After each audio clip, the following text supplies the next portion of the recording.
बिस्मिल्लाहिर्रहमानिर्रहीम। कैसे हैं आप सब बच्चों? खैरियत से हैं जी बच्चों। सफ़ा नंबर 17 का आज हम काम करेंगे। दो हरफ़ी अल्फाज हम लिख रहे थे।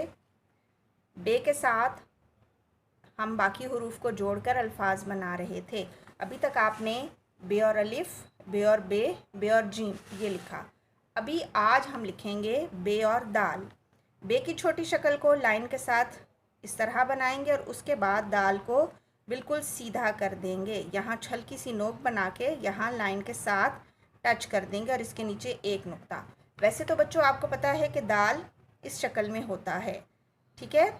दाल, डाल और जाल ये गोल शक्लें हैं, लेकिन जब ये किसी हर्फ के साथ जुड़ जाती हैं, इनसे पीछे अगर कोई हर्फ लगा दिया जाए, इनके बाद तो कोई लग ही नहीं सकता, जुड़ेगा नहीं, अलग से लग सकता है। लेकिन जब दाल, डाल, जाल से पहले कोई हर्फ जोड़ा जाता है तो फिर दाल अपनी गोलाई खो देता है, ठीक है। ये बिल्कुल सीधा हो जाता है, तकरीबन रे की शक्ल का।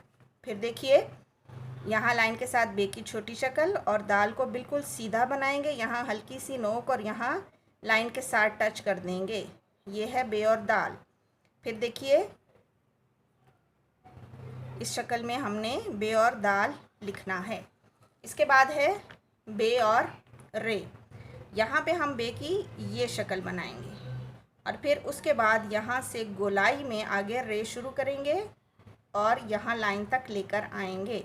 बे और रे याद रखिएगा, यहाँ पे किनारा, इस किनारे पे नोक नहीं बनेगी, इस किनारे पे नोक नहीं बनेगी, बल्कि ये गोलाई में आएंगे, ठीक है। इस शक्ल में बे और रे। फिर देखिए इस शक्ल में बे और रे।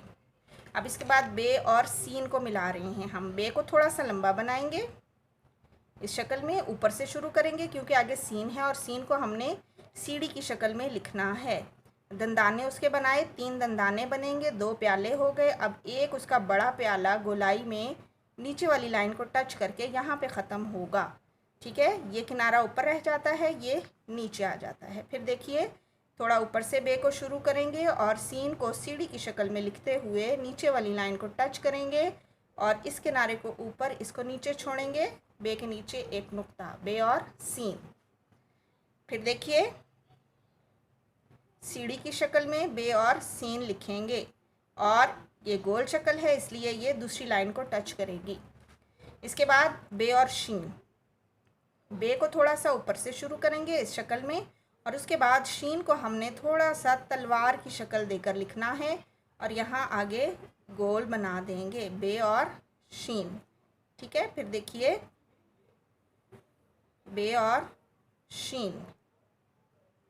फिर देखिए तलवार की शक्ल में लंबा शीन बनाएंगे, बे और शीन।